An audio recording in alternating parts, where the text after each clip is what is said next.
Привет, мой дорогой друг, и добро пожаловать на канал. С тобой Болгара, мы продолжаем играть в замечательную игру под названием Medieval Dynasty. И во второй части, кто не смотрел, сейчас подсказочка будет в верхнем правом углу, мы остановились на том, что мы должны доставить ящик ржи до Бренги к нам, вот в один из наших поселений. И, собственно говоря, что мы сейчас с вами и сделаем. И в перспективе, как мы хотели с вами, мы попробуем нанять наших первых поселенцев, начинать наше развитие. Кто не смотрел, сейчас покажу, какой лагерь мы отстроили. Как раз сейчас мы будем мимо него пробегать. И я так проанализировал, да, такая небольшая ремарочка, проанализировал свои видео, в принципе, как они заходят. И сделал такой небольшой вывод, что видео длительностью до 30 минут, не знаю почему, но залетают больше. То есть набирают больше просмотров, больше подписчиков приносят и так далее. Поэтому будем с вами делать более короткие серии, но постараюсь всякую такую вот суету ненужную, вот весь там... Ну, короче, в общем, что вам не надо, вот это вот всякие построечки и так далее, я буду просто проматывать. Либо делать это все на ускоренном, да, ускоренной перемотке. Сейчас одну секундочку посмотрю, да, вот нам сейчас просто прямо буду делать либо на ускоренной перемотке, либо будем с вами уже, просто я буду их вырезать и говорить, что вот я построил и показывать вам. Кто за, пишите об этом, потому что, ну, действительно хочется быстрее, чтобы YouTube рос, быстрее, чтобы канал рос, потому что, ну, сами понимаете, да, как бы, все-таки ради этого мы с вами собрались, набирать аудиторию, набирать подписчиков. Я не говорю сейчас о прибыли, я говорю просто именно вот, чтобы людей было все больше, было интереснее и вам, и мне с вами общаться, возможно, какие-то новые знакомства, какие-то пати будем собирать, в общем, все ради этого, поэтому сейчас я пособираю камни, ветки, палки, вот, пока мы с вами говорим, чтобы, как вы помните, так, мы немножечко завонялись, как вы помните, чтобы посоздавать ножичков, да, каменных ножей и отправиться в город и продать их. Да. Деньги в этой игре довольно-таки весомые. Так, у нас нету, да, ящика ржи? По идее нету. Постараюсь меньше тупить, да, если я буду что-то не знать, я буду гуглить, опять-таки не на запись. Так, пособираем сейчас камень. Опа, новый уровень выживания. Давайте смастерим сразу. 3 ножичка можно сделать. Собственно говоря, сейчас отправимся в путь. Я добегу до Бренги и будем с вами уже дальше проходить нашу сюжетную линию. Я так понимаю, это какая-то одна из основных сюжетных линий. И будем уже от этого отталкиваться. На самом деле я бы побегал и, наверное, побрал бы еще каких-то, да, взял бы каких-то еще побочных квестов. Почему? Ну, на самом деле они довольно-таки неплохо дают очки династии. Да, давайте с вами попьем. Ну, либо уже когда будем подбегать. Да, нам еще бежать 740 метров, довольно-таки далеко. В принципе, еды у нас еще половина, это, ну, немало, скажем так. Если что, у нас еще с собой запас взят, припасен. И, наверное, в этой серии, если не получится взять и расширить лимит зданий, потому что у меня построено 5 из 5 зданий, я бы хотел построить еще одно здание. То есть мне надо как минимум еще 7, ну, чтобы лимит был 7, да, то есть еще 2 здания мне надо возвести, чтобы взять первого поселенца. И я не хочу, чтобы он в чем-то нуждался, поэтому приходится так подзаморочиться. Вот, кстати, по-моему, вот это мое поселение уже видно. Да-да-да, вот оно, это мой колодец, и вот мое поселение. Сейчас мы с вами его еще раз так обогнем, посмотрим. Вот, в общем-то, я не хочу, чтобы мое поселение нуждался в чем-то, ни в работе, ни в инструментах, ни в чем. Поэтому мне надо построить одну мастерскую и еще один дом. К сожалению, тут нельзя поселить поселенца к себе. Они могут создавать семьи, могут жить вместе, да, вот это вот мой домик, и вот здесь вот уже начинается моя промзона, так называемая. Это хранилище большое, вот там вот есть лесопилка, условно говоря, охотничий домик, и я бы поставил еще мастерскую на самом-то деле, потому что, ну вот, Как я говорю, действительно не хочу, чтобы мы в чем-то нуждались. А крафт это всегда нужно. Как вы понимаете, чем больше мы крафтим, мы там левел лутаем. Вот мы сейчас просто камень лутаем. С вами строим какие-то ножички. Кстати, у нас перегруз, я бы, наверное... Блин, один только, да, я начал делать? Это моя ошибка, да? My fault. Ща, быстренько смастерить. Еще 2, то есть 6 ножичков сейчас продадим. Я думаю, какую-то 100 грошей мы с вами заработаем.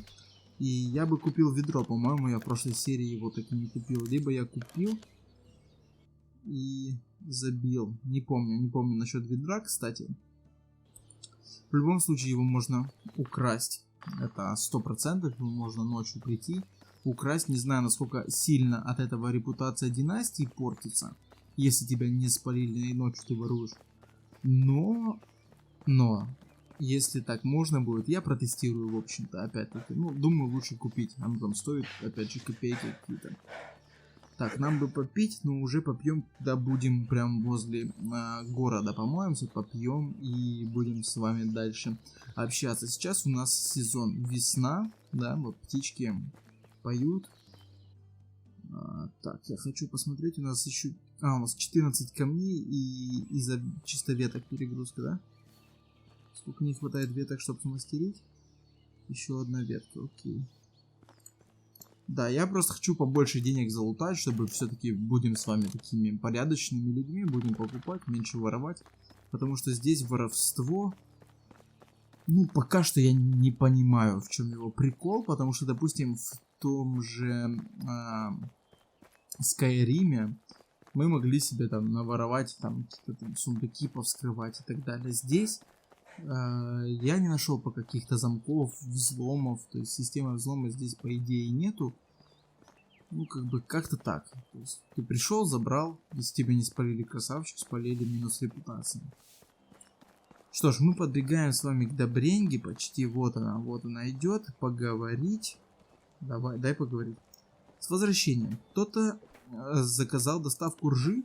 Позвольте мне проверить свой список. Вечная молодость, мир во всем мире, вымирание комаров, рожь. Да. Держите, моя прекрасная леди. Расимир, вы ведь знаете, что флирт с замужней женщиной наказывается плетью, не так ли? Я не имел в виду, я просто... Вы слишком просто. А вы ужасны. Ха-ха. Были трудности в дороге?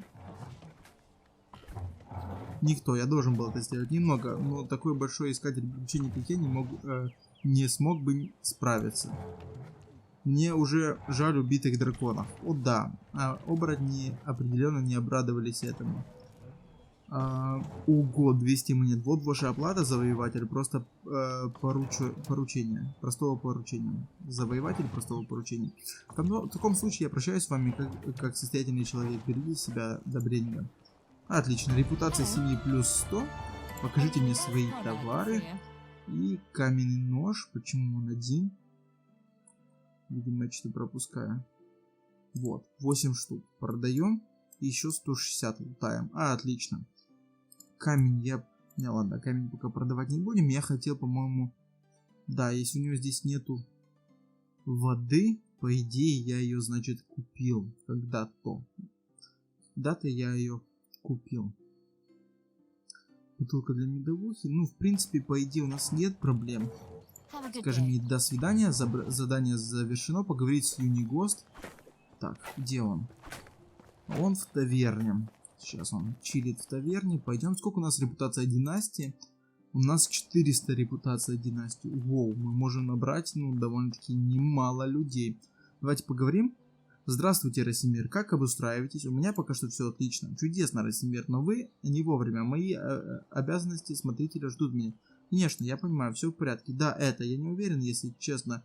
Произошло убийство. О боже, я думал, что подобные вещи здесь случаются нечасто. Потому что они этого не делают. Я как раз собираюсь найти место преступления и допросить свидетелей. И я, честно говоря, не знаю, чего ожидать. Помните, все лгут. Как-то раз я встретил хромого лекаря, который так говорил. Лекарь, который не смог вылечить самого себя, я был уверен, что он лучше в своем деле. Шутки в сторону, Росимер, это действительно серьезное дело. В данный момент я не могу поделиться с вами другими историями, но я думаю, что вам следует встретиться с одним человеком, его зовут Самбор, он был одним из нас, я имею в виду стаю. Вы серьезно? И он здесь живет, в долине? Верно, на самом деле все они. Вот я отметил дом Самбора на вашей карте, вам следует нанести ему визит. Замечательно, я отправлюсь сюда прямо сейчас. Но будьте осторожны, назвать Самбора дружелюбным все равно, что сказать, что вас ужалила пчела прямо за кончик вашего мужского достоинства. Ой, бля, я думаю, это очень больно. Я уверен, вы преувеличите. В конце концов, он был частью напоминаний. Не говорите, что я вас предупреждал, что я вас не предупреждал. Тогда я уже в пути. Отлично, репутация изменена на плюс 10. Поговорите с Самбор. Давайте посмотрим. И, он живет не так уж и далеко. Кстати, мы воняем, поэтому я бы помылся. Да, здесь именно прям очень кайфово, я бы сказал. Я бы здесь построился, но не знаю. Здесь мало ровных рельефов, пришлось бы какие-то вот такие вот настройки делать. Так. Ой-ой-ой, это кто нас боднул? Это волк, что ли? Так, Самбор. Говорить. Я думаю, ты заблудился, мальчик. Извините, я не хотел раз. Секундочку, посмотри мне в глаза и перестань дрожать от громких криков. Ха, черные и синие. Вы родственники Иордана, не так ли? Да, меня зовут Росимер. Тогда вы должно быть Самбор? А откуда вы это знаете? Я разговаривал с Юнигостом. Он сказал мне, что вы тоже были участником напоминаний. Часть чего сейчас? Шайка, та, что с Юнигостом и Иорданом. Я никогда в жизни не слышал такого идиотского мнения. Ой, извините, я ошибся. Нас называли Бессмертный Кулак. О боже, это еще хуже. Вот это имя действительно намного лучше. Вы чертовски правы. Это потому, что я придумал. Всем это понравилось. Понятия не имею, почему Юнигост вам солгал. А я уверен, он просто завидовал вашему творчеству. Ха, конечно, и не только об этом. В любом случае, я бы хотел услышать несколько историй о моем дяде и приключений стаи в целом. Удивительное совпадение, потому что я бы хотел проводить время, рассказывая старые сказки у потрескивающего костра. О боже, правда? Нет, покиньте мою собственность и забудьте, где находится. Да ладно, это займет всего мгновение. Момент момента, честное слово. Просто скажите мне, каким был мой дядя. Как вы стали частью Бессмертного Кулака? И что вы делаете в стае? Что вы делали в стае? Вы не знаете, что мы делали? Юнигост еще не дошел до этой части. Хорошо. Но молчите и постарайтесь меньше раздражать меня. С чего начать? Верно. Все началось, когда Иордан покинул свой дом. Если я правильно помню, ему было тогда 18. Этот умный ублюдок всегда был слишком большой рыбой для своего месторождения, и он это знал. Ушел, как только смог. Но сообразительность в таком юном возрасте всегда означает две вещи. Высокомерие и вспыльчивость. Слушать.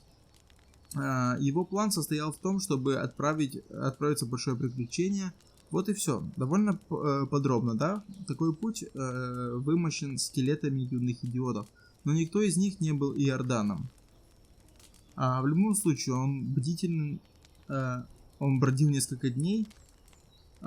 Скоро дни превратились в недели, а его пайки превратились в пыль. Он был бесполезен как охотник, по крайней мере тогда, так что ягоды и грибы были всем, что он мог добыть. Очевидно, ему нужны были монеты. Он наткнулся на поместье с такими огромными садами, что они казались ему похожими на океан. Иордан и осел там. Пришла неделя изнурительного труда, его руки были покрыты волдырями, кожа покраснела от палящего солнца, колени пульсировали от боли. Должен сказать, вы действительно потрясающий рассказчик, я этого не ожидал. Заткнись. Вы хотите, чтобы я закончил или нет? Где я остановился? Ах да, он был измучен всей той напряженной работой, которую он проделал. С улыбкой на лице пошел к хозяину поместья, чтобы забрать плату. Его желудок уже был полон фантазий о всех вкусных угощениях, которые мечтал купить Иордан. И все это было испорчено рукой лорда, держащего пару паршивых монет. Так, слушать. Иордан был зол. Договоренность о плате, которую он должен был получить, была нарушена. Он начал орать на господина, требуя справедливости, но крестьяне были для господина лишь мухами, отвратительными, легко заменимыми насекомыми. А что делать с мухой, которая слишком громко жужжит? Он хлопнул обеими ладонями по ушам Иордана, как волк хвостом. Иордан, оглушенный, упал на землю, и стража лорда выбросила его из поместья как мусор, но при этом он успел нахватать с собой несколько жалких монеток. Лишь к вечеру к Иордану вернулся слух, и вместе с этим пришла горячая мысль о мести. Когда я встретил его здесь, когда я встретил его 10 лет после этих событий, вождь дядя был весьма способным бойцом, но тогда он не был таким. Он знал, что охранники убьют его, если он только приблизится, поэтому ему нужно было найти другой способ отмщения. Иордан всегда был амбициозен, но эта ненависть, как ничто прежде, подпитывала его. Так, что мы там спросили, а дальше то, что ваш рассказ стал для меня невероятно скучным. Убирайтесь вон. Ни за что, вы не можете меня вот так вот бросить. Я могу делать все, что я захочу. Катись, у меня есть дела. Какие вещи? Я сделаю их для вас. Я делаю все, что вы хотите, просто расскажите мне всю историю. Черт, вы раздражаете. Пожалуйста, пожалуйста, пожалуйста. Хорошо, заткнись уже. Просто скажите, что нужно делать, чтобы вы не пожалеете об этом. Вот, держите лопату, это кусок хлама не сойдет. Позади моего дома есть глиняные залежи. Сходите и накопайте для меня глины. Уже босс. Так, репутация династии плюс 10, и необходимо выкопать глину.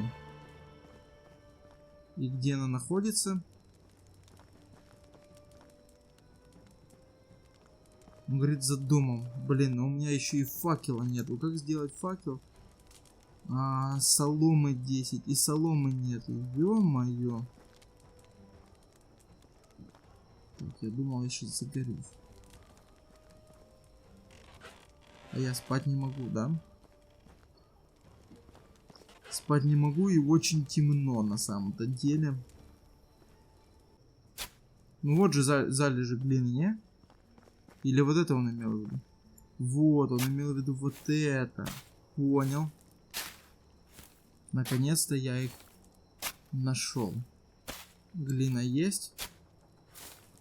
Все, 4 из 5 и залежь 1 из 5. Блин, а где второй?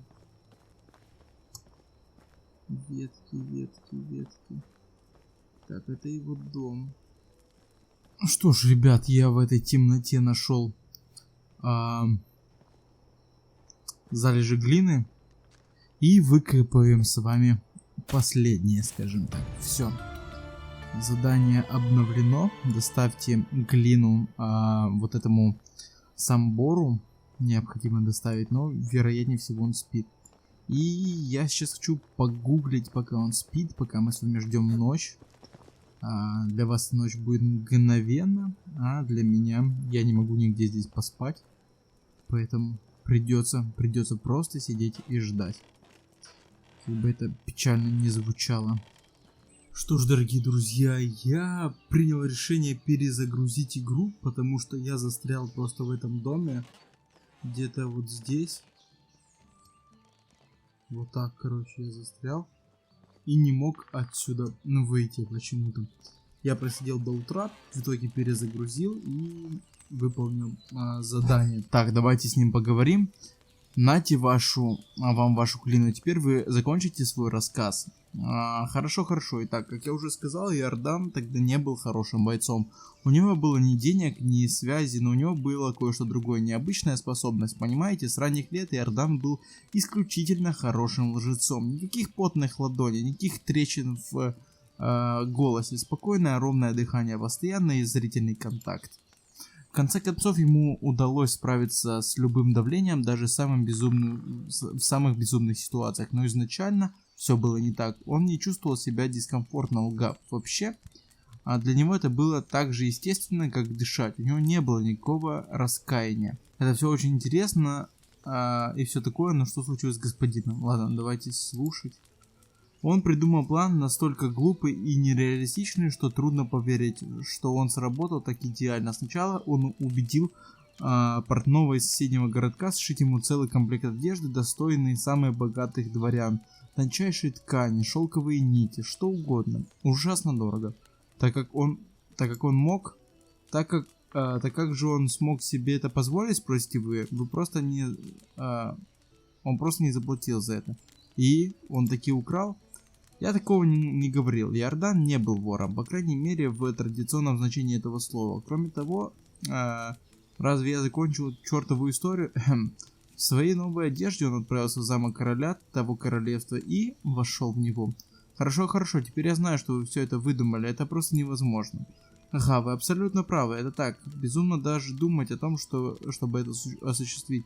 Но Иордан, он просто это сделал. Я не виню вас в том, что вы сомневаетесь в мне. Блин, я был бы первым усомнился в подобном, если бы не видел, как он делал это сотни раз собственными глазами. Как бы то ни было, он вошел прямо в замок.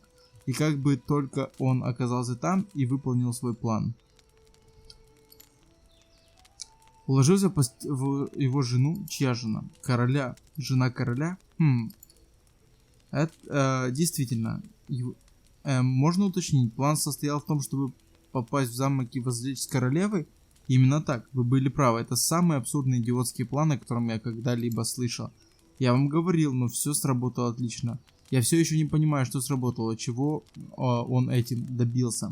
После занятия любовью он оделся, намеренно оставив нижнее белье на прикроватной тумбочке, и сказал королеве, что скоро вернется с напитками. Затем он подошел к одному из королевских стражников и сказал ему, что видел королеву с компанией незнакомого человека, пробирающегося в одну из комнат. Вбежав, охранник и стал свидетелем обнаженной королевы в постели. Рядом с королевой лежала мужская одежда. А как верный слуга, страж доложил об этом непосредственно королю, который, как вы, наверное, догадались, пришел в ярость, мягко говоря. Он не мог по-настоящему наказать свою жену, это было бы плохо для его репутации, но он мог преследовать ее любовника. К несчастью для него, в тот момент Иордан уже давно ушел из замка, верхом на красной гнедой кобыле, которую он позаимствовал у конюшни до заката. Я все еще не понимаю. Видите ли, король не поймал грязного соблазнителя, но это не значило, что он не мог выследить его и найти. Для этого собственным следом, по которому он мог идти, было нижнее белье и принятое воспоминание для королевы, его имя. Конечно, не настоящее имя.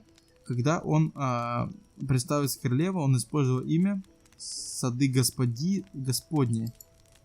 Точно, теперь вы поняли. Это невероятно. Голова лорда, должно быть, довольно быстро покинула компанию его тела.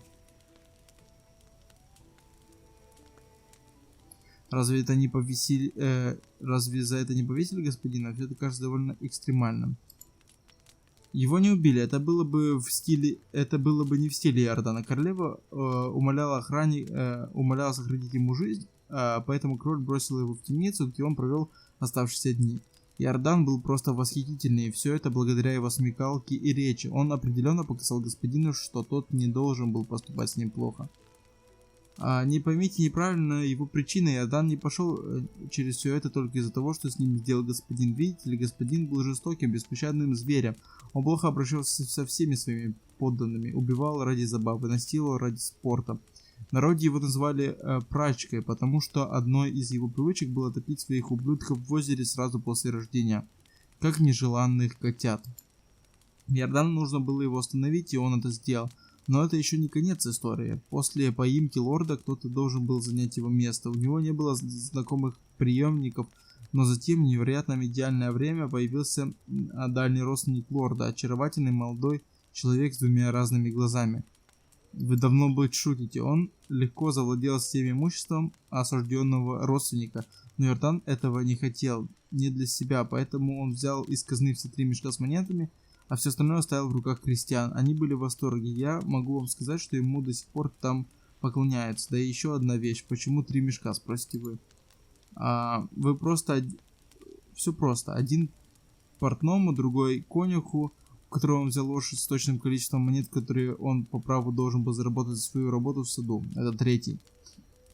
Я сказал ему, что Иордан не вор, и все. Он сел на свою прекрасную кобылу, покинул королевство, продолжая свои приключения. По крайней мере, это история, которую он нам рассказывал. Так что все это может быть правдой. Ха-ха.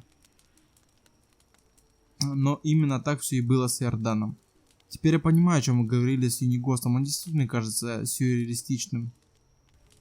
Я никогда не встречал никого похожего на него, но поймите меня неправильно, у него были свои недостатки. Но то, что он мог сделать, его язык даже не был серебряным, он был сделан из чистого золота.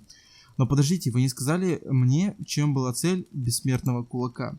А я думал, это было очевидно. В этот день родилась миссия Иордана. Он знал, что такая порочая гнилая элита рассеяна по всему миру, высасывает и жизнь, и достоинство из трудолюбивого простого народа, и что он способен их остановить, по крайней мере, в какой-то степени. Этим он и занялся, свержением пороченных правителей и возвращением богатства к обществу. Он похож на героя, настоящего героя. Но это не было похоже на, я имею в виду, да, думаю, можно сказать, что как же вы попали в эту шайку? Иордан работал сам, пока не встретил Юнигоста. Проворные пальцы этой крысы могли работать там, где не работал язык Иордана. А потом им нужен был кто-то с другими талантами, которым им не хватало, такими как сила, мужество, храбрость, независимость, порядочность. Верно, я думаю, я понял. Так, что они выбрали лучшего. Я был метался между работами в тот момент, так что я дал им и шанс. И, наконец-то, я начал действовать действительно имеет значение, но я не люблю хвастаться. О да, я заметил, смирен до мозга костей. Спасибо, что заметили. Людям моего уровня не нужно хвастаться навыками, так же, как и солнце, которое не должно никому доказывать свою яркость. В любом случае, я уже сказал вам больше, чем кому-либо за последние 5 лет, так что вам пора идти и желательно не возвращаться никогда. Уходите. И в обмен на то, что я сообщу о моем местоположении, доставьте это восхитительное блюдо Юнигосту, его любимое блюдо сэндвич с рулькой. Хотите, чтобы я ударил его по лицу?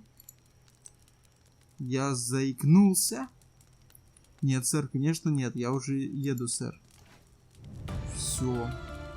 Отлично, репутация династии плюс 80.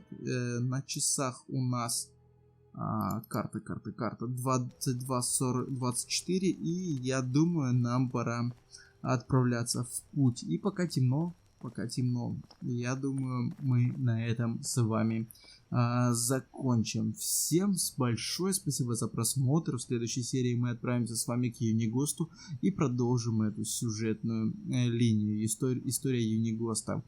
Поэтому, ребятки, подписывайтесь на канал, ставьте лайки, чтобы не пропустить новых серий. И всем пока.